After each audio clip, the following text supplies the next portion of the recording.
The topic we are going to discuss about is liquids. The subtopic is boiling point. So boiling point, when a liquid is heated, the vapor pressure goes on increasing. जब भी आप किसी liquid को heat करेंगे vapor pressure increase होगा. एक stage ऐसी आएगी जहां पे vapor pressure जो है वो atmospheric pressure के इक्वल हो जाए.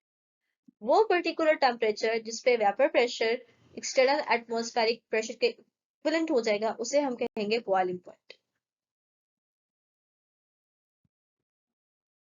Next is heat of vaporization. The amount of heat required to vaporize 1 mole of a liquid at its boiling point is called its molar heat of vaporization, or for water it is about 40.6 kilojoule per mole. Let's say the graphical representation of different liquids. Vapor pressure increases very rapidly when liquids are close to their boiling points.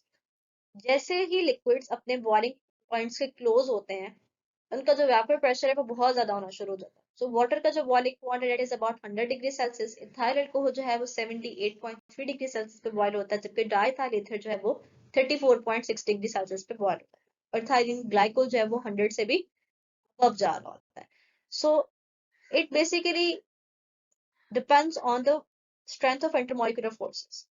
क्योंकि diethyl ether में सबसे weaker force है इसलिए वो सबसे ज्यादा जल्दी boil हो रहा है. देन इथाइल अल्कोहल, फिर वाटर और फिर ethylene glycol. Next is the boiling point and external pressure. Water shows boiling point of about 120 degrees Celsius at 1489 torr and boils at 25 degrees at 23.7 torr. आप जितना external pressure ज्यादा करेंगे boiling point उतना ज्यादा हो जाएगा. आप जितना एक्सटर्नल प्रेशर कम करेंगे बॉइलिंग पॉइंट उतना कम हो जाएगा, क्योंकि आपने पढ़ा है कि बॉइलिंग पॉइंट वो पॉइंट होता है जहां पे एक्सटर्नल प्रेशर वेपर प्रेशर के इक्वल हो जाएगा. सो दैट्स व्हाई मरी हिल्स पे जो वाटर है वो 98 डिग्री सेल्सियस पे बॉयल हो जाता है, क्योंकि वहां पे जो प्रेशर है वो कम होता है, 760 से 700 होता है. माउंट एवरेस्ट पे जो वाटर है वो बॉयल होता है एट 69 डिग्री सेल्सियस, क्योंकि वहां पे जो प्रेशर है it is about 323 torr. Here we have an important application of boiling point, that is pressure cooker. Pressure cooker increases the boiling point, more heat is absorbed and food is cooked quickly. Basically जब आप pressure cooker का जो वो cover है उसको close करते हैं, वो एक सेपरेट सिस्टम बन जाता है जो कि एक्सटर्नल एटमॉस्फेरिक प्रेशर से इंडिपेंडेंट हो जाता है. उसमें स्टीम प्रोड्यूस होती है. स्टीम जो है वो प्रेशर इंक्रीज कर देती है. वो वर्क करती है एज एक्सटर्नल एटमॉस्फेरिक प्रेशर. क्योंकि आपके पास प्रेशर ज्यादा हो गया, अब हीट जो है वो ज्यादा एब्जॉर्ब होगी. ज्यादा हीट एब्जॉर्ब होगी, खाना जो है वो जल्दी बन जाएगा. सो वो हीट ज्यादा एब्जॉर्ब इसलिए होगी ताकि हमें बॉइलिंग पॉइंट ज्यादा चाहिए.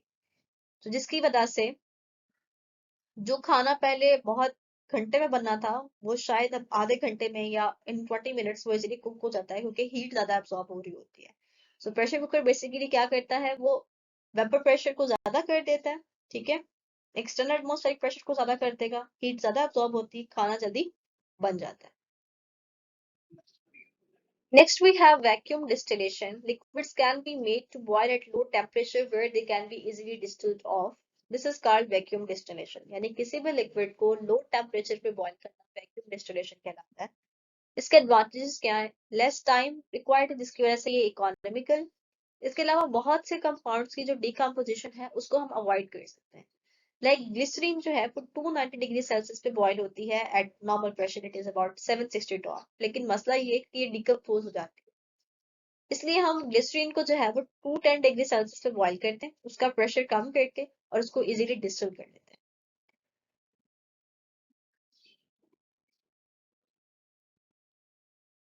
Let's discuss a question.